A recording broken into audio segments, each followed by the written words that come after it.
Class 10th के सभी विद्यार्थियों का आज की कक्षा रासायनिक अभिक्रियाएं एवं समीकरण क्वेश्चन आंसर सेशन में हार्दिक स्वागत है। आज हम लोग एनसीईआरटी के सारे प्रश्न उत्तर सॉल्व करेंगे। सारे नहीं, मतलब एक एक करके। एक ही वीडियो में सारा क्वेश्चन सॉल्व नहीं किया जा सकता, फिर लंबा हो जाएगा। तो शॉर्ट्स में आज 5 क्वेश्चन, फिर नेक्स्ट क्लास में 5 क्वेश्चन इस तरह से सॉल्व करेंगे, ठीक है। इसी बात पे मैं कृष्णा और आप मुझे देख सकते हो कॉन्सेप्ट विच पे। तो चलिए शुरू करते हैं आज का क्वेश्चन आंसर सेशन, जो बहुत ही मजेदार और इंटरेस्टिंग होने वाला है, ठीक है। तो आपके बुक का यानी कि एनसीईआरटी बुक का सबसे पहला क्वेश्चन है, वायु में जलाने से पहले मैग्नीशियम रिबन को साफ क्यों किया जाता है। ये मैंने आपको ऑलरेडी क्लास में एक्सप्लेन कर दिया है। चूंकि ये क्वेश्चन आंसर सेशन है इसीलिए मैं इसको फिर से एक्सप्लेन कर रही हूँ। आप ध्यान से सुनो और इस आंसर को नोट डाउन करो, ये आपके काम की चीज है, ओके।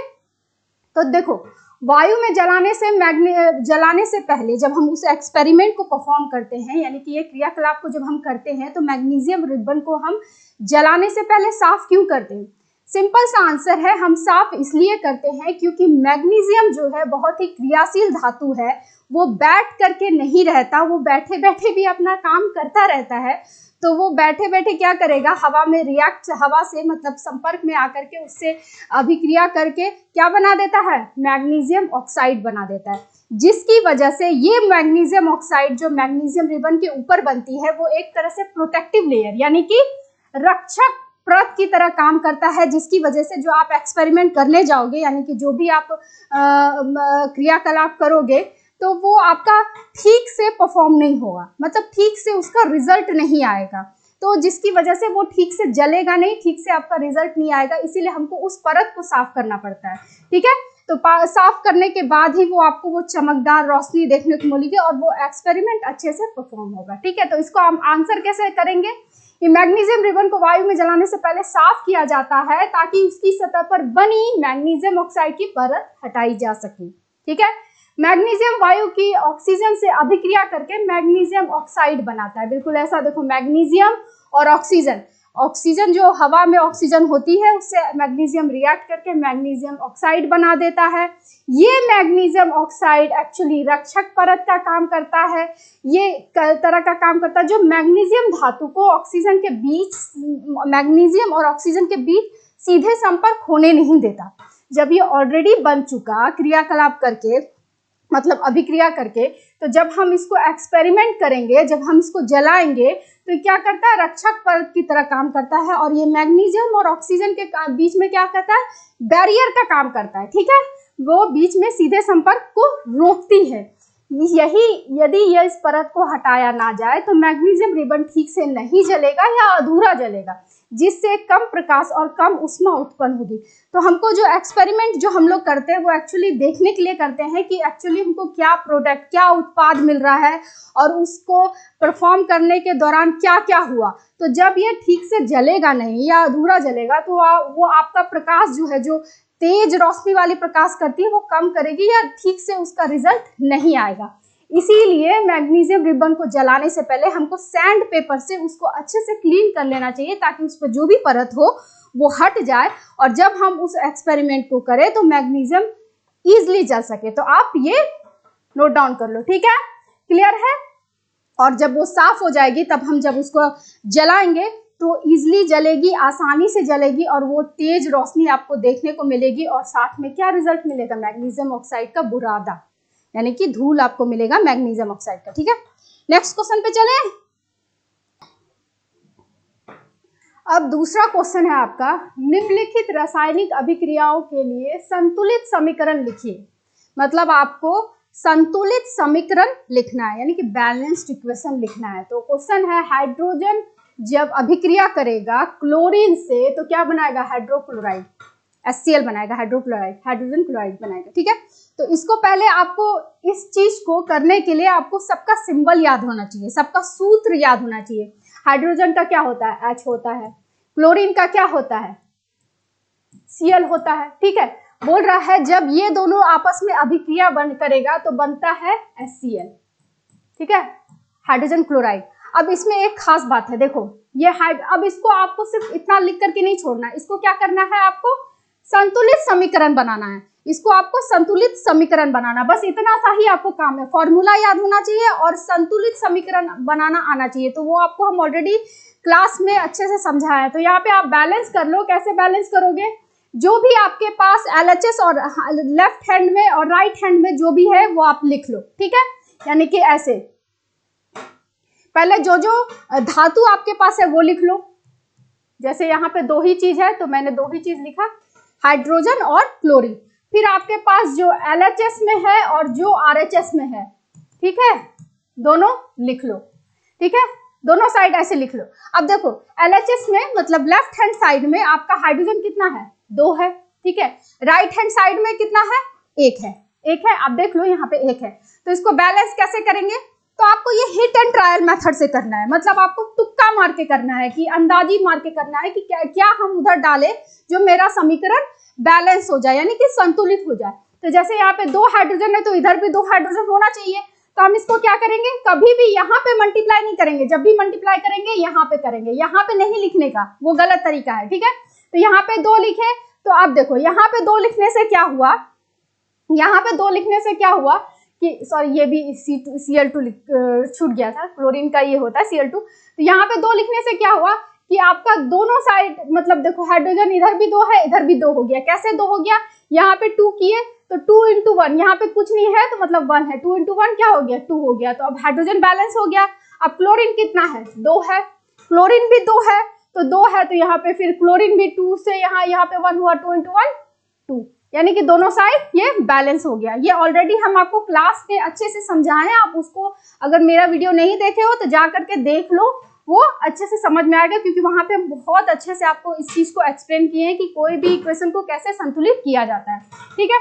इतना ही, बस आपका क्वेश्चन इतना ही है कि आपको इसका हाइड्रोजन जो क्लोरीन से अभिक्रिया करेगा तो उसका उत्पाद बनेगा हाइड्रोजन क्लोराइड, तो इसको संतुलित में लिखना है। और ये किस टाइप का रिएक्शन है?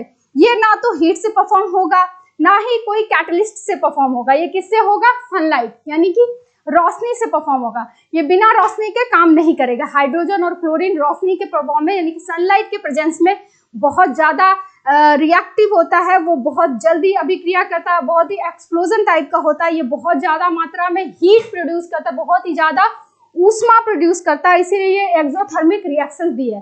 तो आपको बस इतना ही लिखना है और आपका काम हो जाएगा। अभी जो हम आपको एक्सप्लेन करेंगे, बताएंगे, वो आपके एक्स्ट्रा इंफॉर्मेशन के लिए बताएंगे, ताकि आपको समझ में आए कि कौन कैसे रिएक्ट कर रहा है, कौन कैसे अभिक्रिया, किस अवस्था में अभिक्रिया कर रहा है, ठीक है। तो देखो यहाँ पे आपके पास पदार्थ है हाइड्रोजन। हाइड्रोजन किस फॉर्म में रहेगा? गैसियस फॉर्म में, ठीक है। और इसका रंग क्या रहेगा? ये रंगहीन रहेगा। दूसरा है क्लोरीन। क्लोरीन गैस भी गैसियस फॉर्म में रहेगा और ये हरा पीला कलर का होता है, ठीक है। और इसका उत्पाद क्या बना? हाइड्रोजन क्लोराइड, जो कि गैसियस फॉर्म में रहेगा और ये भी एक तरह से रंगहीन रहेगा। ये आपको लिखने की आवश्यकता नहीं है, ये मैं आपको इंफॉर्मेशन के लिए दे रही हूँ, ताकि आपको पता हो कि जो भी इस अभिक्रिया में भाग ले रहा है उसका क्या अवस्था है, वो कैसे रिएक्ट कर रहा है, कैसे अभिक्रिया कर रहा है और उसका उत्पाद क्या बन रहा है, उसका क्या रंग कलर है। ये आपको हम एक्स्ट्रा इंफॉर्मेशन दे रहे हैं। आपका क्वेश्चन बस इतना ही है, आपको बस इतना ही लिखना है कि ये दोनों आपस में अभिक्रिया किया, इसका उत्पाद ये बना, तो उसका आपको संतुलित समीकरण लिखना है, ठीक है। तो जो अभी हम पिछला रिएक्शन देखे उसमें क्या है? कॉम्बिनेशन, यानी कि संयोजन अभिक्रिया। संयोजन अभिक्रिया क्यों? क्योंकि यहाँ पे दो आपको मिल रहा है सब्सटेंस, दो पदार्थ आपस में रिएक्ट करके एक उत्पाद बना रहे हैं, ठीक है, एक उत्पाद बना रहे हैं। तो ये किस तरह का है? संयोजन अभिक्रिया है। दूसरा ये प्रकाश रासायनिक अभिक्रिया है। क्यों? क्योंकि ये किसके प्रेजेंस में हो रहा है? ये सनलाइट के प्रेजेंस में हो रहा है। किसके प्रेजेंस में हो रहा है? सूरज की रोशनी के प्रेजेंस में हो रहा है। इसीलिए इसको हम बोले, क्या बोले इसको? प्रकाश रासायनिक अभिक्रिया। और प्लस साथ में क्या है? ये एक्सोथर्मिक रिएक्शन है, यानी कि ऊष्माक्षेपी अभिक्रिया है, क्योंकि ऊर्जा ऊष्मा और प्रकाश के रूप में निकलती है। इसमें बहुत ज्यादा मात्रा में ऊर्जा और ऊष्मा निकलती है, इसीलिए ये ऊष्माक्षेपी अभिक्रिया भी कहा गया, ठीक है। क्लियर है ये रिएक्शंस? नेक्स्ट पे चलें। अब नेक्स्ट है बेरियम क्लोराइड को जब हम अल्युमिनियम सल्फेट के साथ अभिक्रिया कराएंगे तो क्या बनाएगा, बेरियम सल्फेट, अल्युमिनियम क्लोराइड, ये दोनों चीज इसका उत्पाद बनेगा। ठीक है, तो अब हम इसका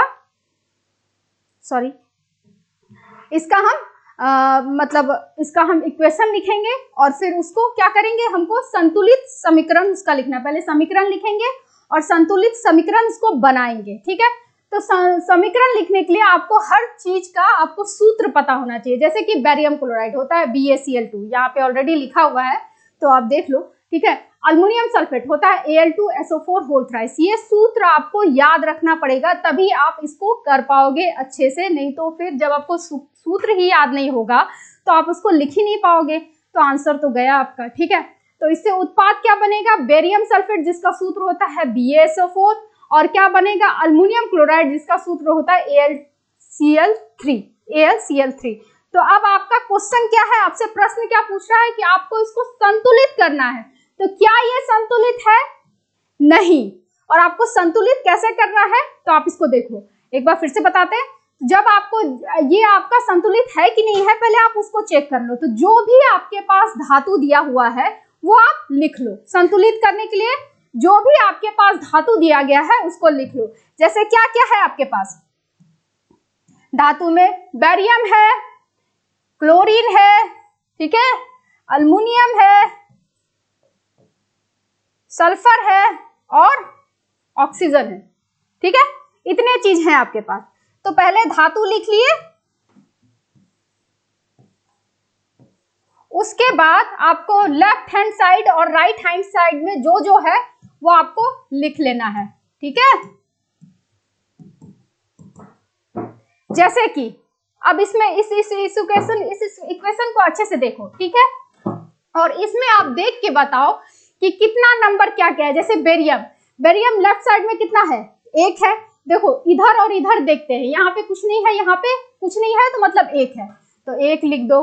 राइट हैंड साइड में क्या है, 1 ही है, लिख दो। ठीक है, फिर क्लोरीन कितना है, 2 है, लिख दो। इधर 3 है, लिख दो। फिर इधर अल्युमिनियम 2 है, इधर 1 ही है। आप कैसे लिख रहे हो नंबर, यहाँ का नंबर देखो, अल्युमिनियम यहाँ पे 1 ही है। ठीक है, इधर कुछ नहीं है, इधर कुछ नहीं है। ठीक है, इधर यहाँ पे अल्युमिनियम कितना है, 2 है, वैसे लिख रहे हैं। सल्फर कितना है, यहाँ पे देखो 1 बाहर 3, 1 into 3 हुआ, सल्फर 3 है। और इस साइड में सल्फर कितना है, 1 ही है। ठीक है, फिर ऑक्सीजन देख लो, यहाँ पे 4, यहाँ पे 3, 4 into 3 12। सिंपल मैथ्स लगाओ भाई, 12। और इधर कितना है ऑक्सीजन, 4। ठीक है, अब हम सब क्वांटिटी को लिख लिया, आपको होप दिख रहा होगा। सारे क्वांटिटी को लिख लिए कि मेरे पास कितना कितना है। तो अब हमको इसको क्या करना है, संतुलित करना है। तो संतुलित करने के लिए हम हिट एंड ट्रायल मेथड यानी कि अंदाजी तुक्का लगाएंगे कि पहले हम किससे शुरू करें। तो हम आपको अपने क्लास में बताए थे कि जब हमको ऐसा मिले ताकि हम तुक्का लगा रहे हैं तो हम सबसे पहले बड़े नंबर को चूज करते हैं जो सबसे बड़ा है। तो इसमें सबसे बड़ा क्या है, आपको सबसे बड़ा क्या दिख रहा है, ऑक्सीजन भैया सबसे ज्यादा है, 12 है। ऑक्सीजन आपके पास सबसे ज्यादा है, 12 है, यानी कि तो हम ऑक्सीजन को ही लेके चलते हैं। तो लेफ्ट हैंड साइड में ऑक्सीजन 12 है, इधर 4 ही है, तो इसको हम 12 कैसे बनाएंगे, सिंपल मैथ्स लगाओ। इधर 3 यहाँ पे लगा दोगे तो 12 हो गया, 4 into 3 12 हो गया। तो यहाँ पे लिख दो 4 into 3 12 हो गया, तो यहाँ पे हम लिख दिए 4 into 3 12। अब देखो मेरा ऑक्सीजन बैलेंस हो गया, क्या हो गया, ऑक्सीजन इधर भी 12 हो गया और इधर भी ऑक्सीजन 12 हो गया।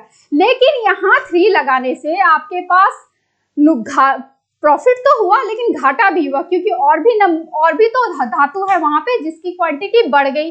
जैसे कि बेरियम पहले 1 था, अब कितना हो गया, 3 into 1 3 हो गया ना। राइट साइड में बेरियम आपका 3 हो गया, ठीक है, और सल्फर भी आपका 3 हो गया। ठीक है, बेरियम आपका 3 हो गया और सल्फर भी आपका 3 हो गया, दोनों जगह हम लिख लिए। ठीक है, अब देखो तो बैलेंस बिगड़ा भैया, एक तो बैलेंस हो गया ऑक्सीजन, सल्फर भी बैलेंस हो गया, बेरियम 3 हो गया। तो इधर बेरियम 3 हुआ, इधर 1 ही है, तो इसको भी 3 करना पड़ेगा। कैसे करेंगे, सिंपल मैथ्स, यहाँ पे 3 लगा दो तो 3 बेरियम हो गया, यहाँ लिख दो बेरियम 3, तो बेरियम बैलेंस ऑक्सीजन बैलेंस। लेकिन बैरियम में इधर 3 लगाए तो क्या हो गया, मेरा क्लोरीन बढ़ गया। कैसे?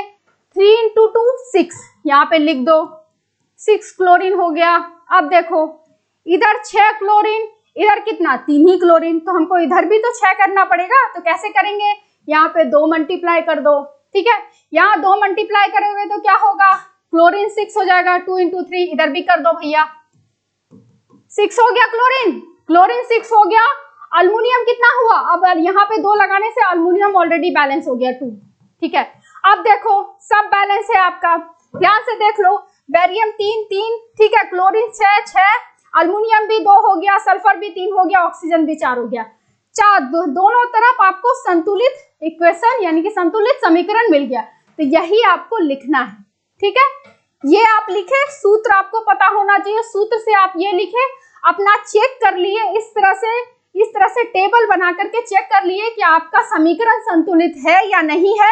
और अगर संतुलित नहीं है तो इसी तरह से टेबल बना करके जो सबसे ज्यादा नंबर है हिट एंड ट्रायल मेथड से उससे स्टार्ट करें, तो आप फंसेंगे नहीं तो बीच में फंस जाएंगे, ठीक है। तो आराम से आपका इजीली हो जाएगा। तो आपका आंसर यहीं तक था। और हम एक्स्ट्रा इंफॉर्मेशन इस इक्वेशन के बारे में देते हैं कि देखो बैरियम क्लोराइड जो है वो एक्वस फॉर्म में रहेगा, यानी कि जलीय फॉर्म में रहेगा।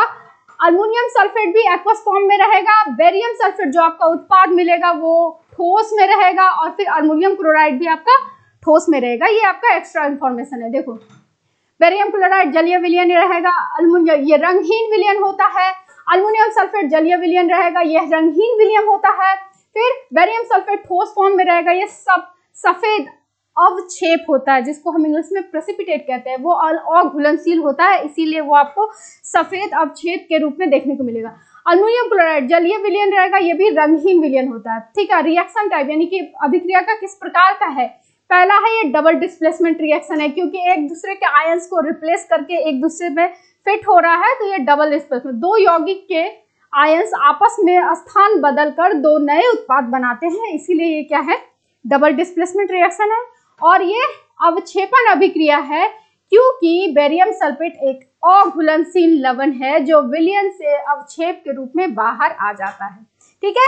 ये दोनों आपका एक्स्ट्रा इंफॉर्मेशन है, ये आपसे नहीं पूछा गया है, ये मैं आपको एक्स्ट्रा इंफॉर्मेशन दे रही हूँ ताकि आपको जो भी अभिक्रिया हो रही है उसके बारे में सब चीज पता हो, ठीक है।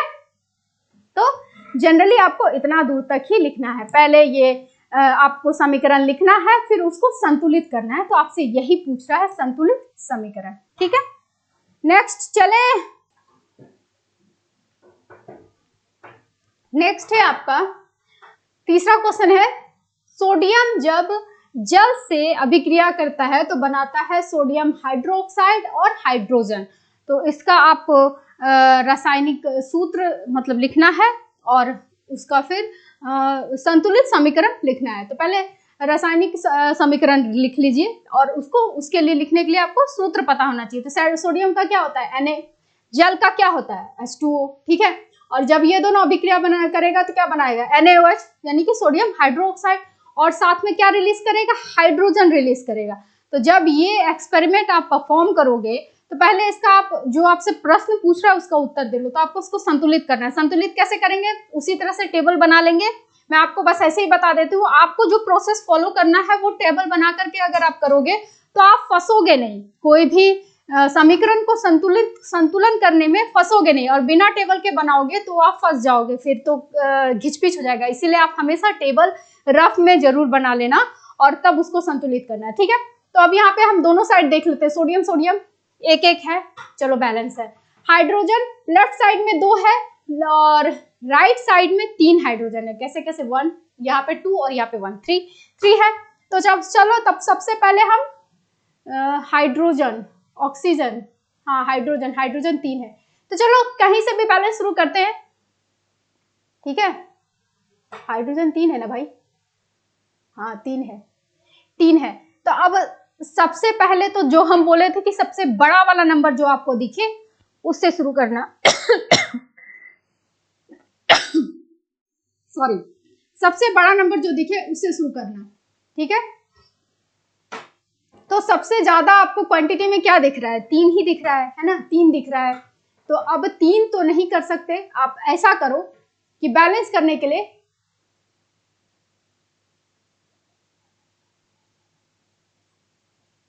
यहां पे 2 लगाओ, ठीक है। तुक्का मेथड है तो यहाँ पे 2 लगाते हैं, ठीक है। 2 लगाने से क्या हुआ, सोडियम आपका 2 हो गया, हाइड्रोजन 2 2 4 हो गया। अब हाइड्रोजन कितना हो गया, इधर पहले 3 था 4 हो गया, अब 4 हो गया तो हमको इधर अब 4 करने में इजी होगा, ठीक है। तो यहाँ पे हम 2 कर देंगे, यहाँ पे 2 करने से क्या हुआ, आपका हाइड्रोजन इधर भी 4 इधर भी 4, ठीक है, और ऑक्सीजन इधर भी 2 उधर भी 2। अब उधर देखो sodium left side right side में 2 है, लेकिन लेफ्ट साइड में एक ही सोडियम है, तो उसके लिए हम क्या करेंगे, इस साइड में भी 2 से मल्टीप्लाई कर देंगे।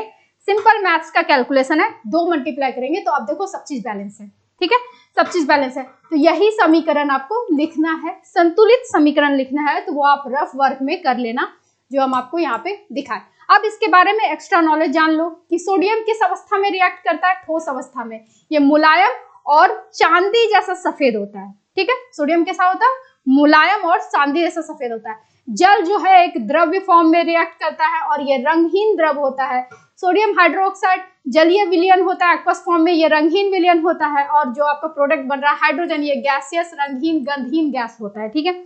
ये जब आप अभिक्रिया करोगे तो इसमें आपको बुलबुले देखने को मिलेंगे, हीट बहुत ज्यादा मात्रा में प्रोड्यूस होगी क्योंकि हाइड्रोजन गैस निकल रहा है, और इसमें किसी भी कैटलिस्ट किसी भी हीट वूट की जरूरत नहीं पड़ती। हालांकि ये गुनगुना पानी हो तो रिएक्शन इसका जो अभिक्रिया होता है वो थोड़ा जल्दी होता है, फास्ट होता है, ठीक है। सोडियम जल के साथ तीव्रता से अभिक्रिया करता है, विशेषकर जब जल गर्म हो, ठीक है। यह अभिक्रिया ऊष्माक्षेपी होती है और अत्यधिक क्रियाशील भी होती है। ऊष्माक्षेपी भी है क्योंकि बहुत ज्यादा मात्रा में ऊष्मा देता है, प्लस हाइड्रोजन गैस निकल रहा है तो बुलबुले आपको देखने को मिलेंगे, ये सब आपको एक्सपेरिमेंट में देखने को मिलेगा। तो अब इस किस टाइप का रिएक्शन से ये देख लो, ये डिस्प्लेसमेंट यानी कि विस्थापन अभिक्रिया है। क्यों, क्योंकि सोडियम जल से हाइड्रोजन को विस्थापित करता है, ठीक है। सोडियम क्या कर रहा है, जल से हाइड्रोजन को निकाल दे रहा है, इसीलिए ये विस्थापन अभिक्रिया है। संयोजन अभिक्रिया भी है क्योंकि सोडियम और हाइड्रोजन सामूहिक मिलकर सोडियम हाइड्रोक्साइड बना रहे हैं, ठीक है, संयोजन अभिक्रिया भी है। फिर ये ऊष्माक्षेपी भी है क्योंकि बड़ी मात्रा में ऊष्मा उत्सर्जित हो रही है, और ये रिडॉक्स अभिक्रिया भी है क्योंकि सोडियम का ऑक्सीकरण होता है और जल का अपचयन होकर हाइड्रोजन गैस निकलती है। तो देखो ये किस किस तरह का है, सबसे पहला है तो संयोजन अभिक्रिया है, दूसरा है डिस्प्लेसमेंट रिएक्शंस भी है, सॉरी कहाँ गया भैया, विस्थापन अभिक्रिया भी है। क्यों, क्योंकि यहाँ पे सोडियम हाइड्रोजन को उसके ही घर से निकाल दे रहा है, ठीक है। तीसरा क्या है, ऊष्माक्षेपी है क्योंकि बहुत ज्यादा मात्रा में इसमें ऊष्मा निकलती है, और चौथा क्या है, ये रिडॉक्स रिएक्शन भी है क्योंकि एक का इसमें अपचयन हो रहा है और एक का उपचयन हो रहा है। किसका उपचयन हो रहा है, सोडियम का उपचयन हो रहा है क्योंकि ये हाइड्रोजन को गेन कर रहा है, इलेक्ट्रॉन को लूज कर रहा है, और अपचयन किसका हो रहा है भाई, हाइड्रोजन का अपचयन हो रहा है क्योंकि वो इलेक्ट्रॉन्स को खो रहा है, ठीक है, सॉरी ऑक्सीजन का हो रहा है क्योंकि वो इलेक्ट्रॉन्स को खो रहा है, ठीक है। तो इसमें दोनों चीज हो रही है, अपचयन और उपचयन दोनों हो रही है, इसीलिए ये एक तरह का रिडॉक्स रिएक्शंस भी है। क्लियर है, तो आपको लिखना सिर्फ संतुलित समीकरण ही लिखना था, ये सब आपको एक्स्ट्रा इंफॉर्मेशन दी है ताकि आपको चीजें क्लियर हो। चलिए अब नेक्स्ट क्वेश्चन पे चलते हैं, ठीक है। दूसरा प्रश्न है, निम्नलिखित अभिक्रियाओं के लिए उनकी अवस्था के संकेत के साथ संतुलित रासायनिक समीकरण लिखिए, ठीक है।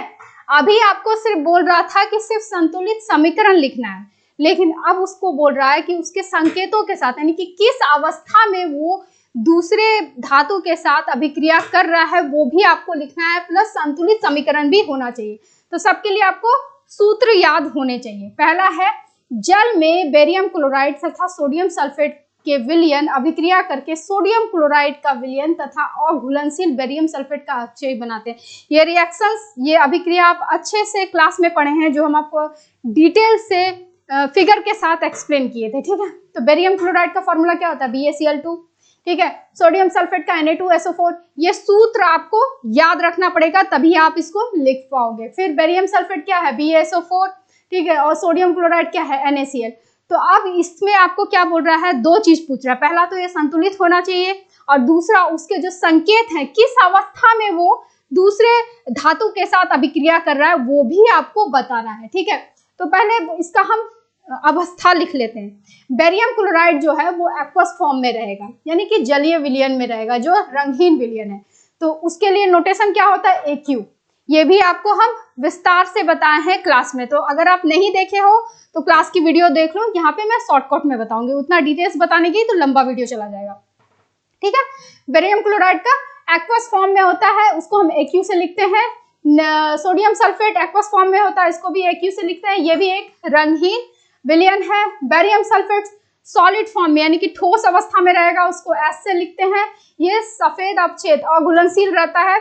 और हाँ, ये डाउन एरो जिसको हम प्रेसिपिटेट, जो अवक्षेप बन के निकलता है, उसको हम इस एरो से दिखाते हैं, ये डाउन एरो से। ठीक है, इससे दिखाते हैं, इसीलिए ये अवक्षेप के रूप में दिखेगा, यानी कि ये अघुलनशील है।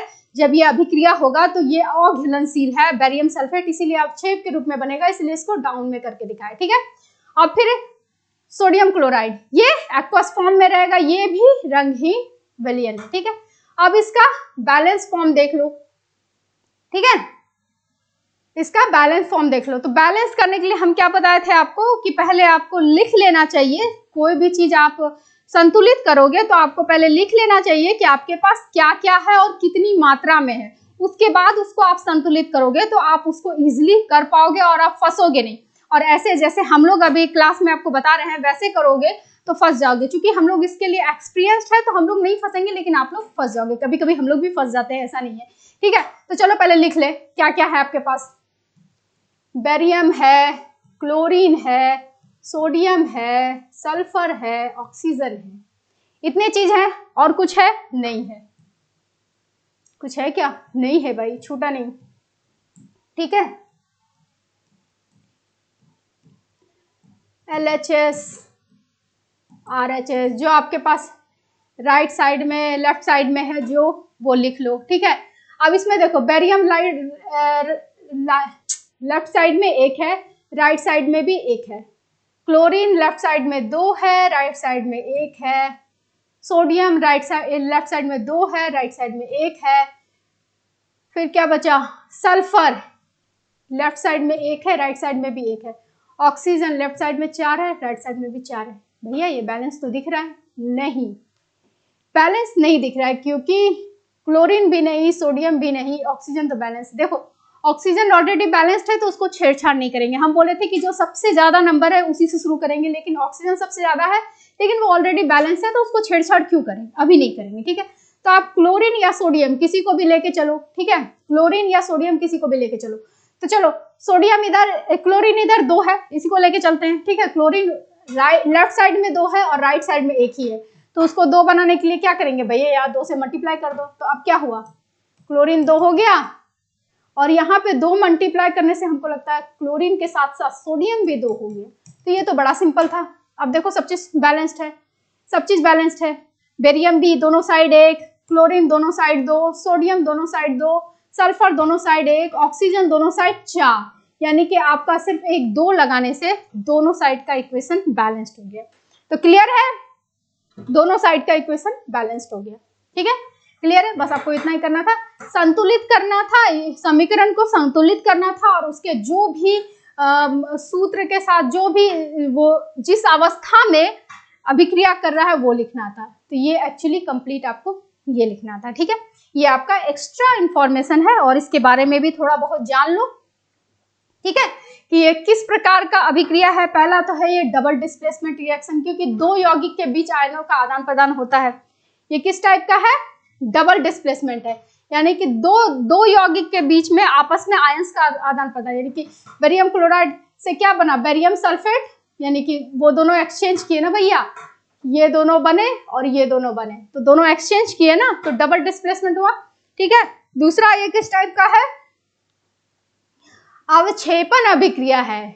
क्यों? क्योंकि अघुलनशील ठोस बेरियम सल्फेट का निर्माण होता है जो विलयन से अवक्षेप के रूप में बाहर आ जाता है। ठीक है, ये किस टाइप का है? अवक्षेपण भी है, क्योंकि ये अवक्षेप के रूप में बाहर आ जाता है, क्योंकि ये अघुलनशील है। ठीक है, क्लियर है?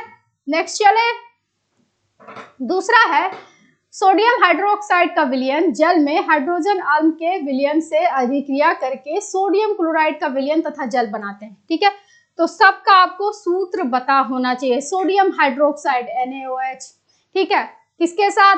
जल के साथ रिएक्ट करके, यानी कि हाइड्रोजन अम्ल के विलयन से रिएक्ट कर रहा है। तो हाइड्रोजन अम्ल HCl से अभिक्रिया करके सोडियम क्लोराइड बना रहा है, NaCl का विलयन तथा जल बनाते हैं। HCl जल मतलब सॉरी H2O, ठीक है। तो ये सूत्र आपको पता होना चाहिए। सूत्र लिखने के बाद अब आपको क्या बताना है कि वो किस अवस्था में अभिक्रिया कर रहा है। तो किस अवस्था में? सोडियम हाइड्रोक्साइड एक्वस फॉर्म में करेगा, ठीक है। HCl भी है एक्वस फॉर्म में करेगा, NaCl एक्वस फॉर्म में बनेगा क्योंकि ये उत्पाद है, और जल तो लिक्विड फॉर्म में ही बनेगा, ठीक है। तो ये हो गया। अब इसको बैलेंस करना है, तो बैलेंस करने के लिए आप उसी तरह से जो भी पीछे बताया वैसा ही टेबल बना लेना। यहाँ पे चेक कर लो, सोडियम 1 है, इधर भी 1 है, ऑक्सीजन इधर 1 है, इधर भी 1 है, हाइड्रोजन इस साइड 2 है, इधर भी 2 है, क्लोरीन 1। ये ऑलरेडी बैलेंस्ड है भाई, इसमें आपको मेहनत करना ही नहीं पड़ेगा, ठीक है। लेकिन आपको चेक करना है तो आप रफ में अपना टेबल बनाकर चेक कर लेना कि आपका जो है समीकरण संतुलित है या नहीं है। अगर संतुलित है तो इसमें इसकी तरह कुछ करना ही नहीं है, और अगर नहीं है तो उस तरह से संतुलित आप कर लेना। अब उसके बारे में जान लो जो ऑलरेडी बता चुके हैं। सोडियम हाइड्रोक्साइड किस फॉर्म में? एक्वस फॉर्म में वो रंगहीन और क्षारीय विलयन होता है। HCl जलीय फॉर्म में होता है, रंगहीन अम्लीय विलयन होता है।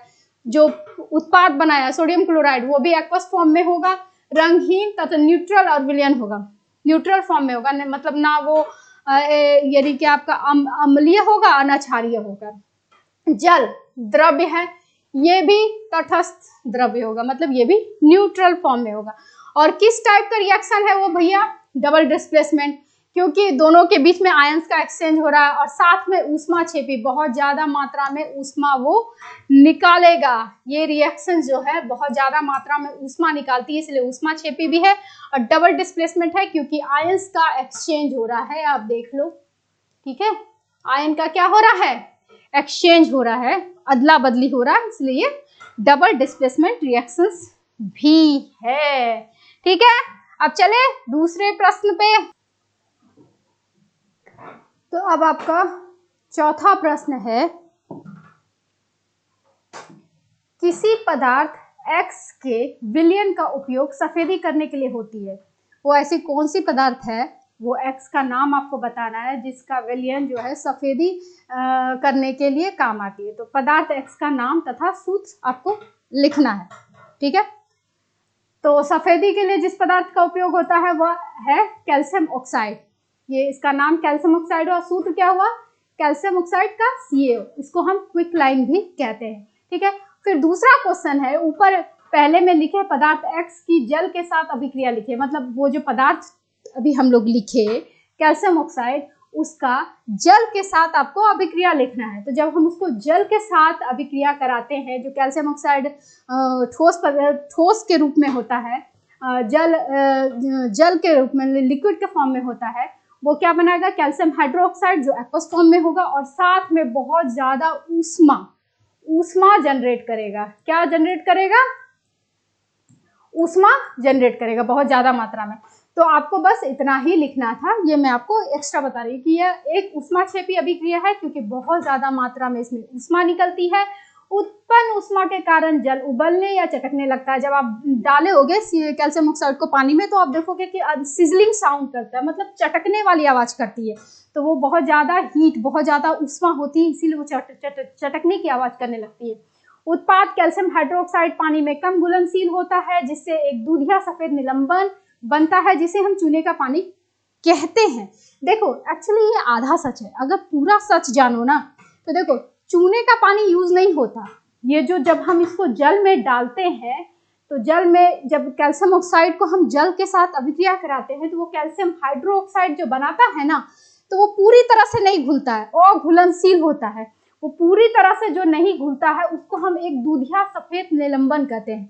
यही दूधिया सफेद निलंबन एक्चुअली हम पोताई के काम में, सफेदी के काम में यूज करते हैं। जो चूना पानी होता है ना, जो पूरी तरह से घुल गया, वो उतना यूज नहीं होता। मेन यही होता है, क्योंकि कोई भी चीज जो हम पोताई करते हैं वो पूरी तरह से घुली नहीं होती, उसके बहुत छोटे छोटे कण उसमें मिले होते हैं, पूरी तरह से घुले नहीं होते। वही छोटे छोटे कण जाकर के उस दीवार पे चिपकते हैं और वो दीवार जो है पूरा शाइन करता है, चमकता है, ठीक है। कुछ दिन बाद, तुरंत नहीं, एक तो 2-3 दिन का गैप रहता है, तब वो चमकना शुरू करता है। तो यही हम दूधिया सफेद निलंबन, जिसको हम चूना पानी कहते हैं, जो हम लोग अभी के टाइम में चूना पानी कहते हैं, उसी को हम एक्चुअली यूज करते हैं और वही सफेदी का काम करता है, जो एकदम चमकता है। तो आपको यहीं तक लिखना था, ठीक है, क्लियर है। ये पहला क्या था, व्हाइट वॉशिंग मतलब सफेदी के लिए जो पदार्थ का उपयोग हुआ वो लिखना था, उसका नाम लिखना था और उसका सूत्र लिखना था। नाम हुआ कैल्शियम ऑक्साइड, सूत्र हुआ CaO, ठीक है।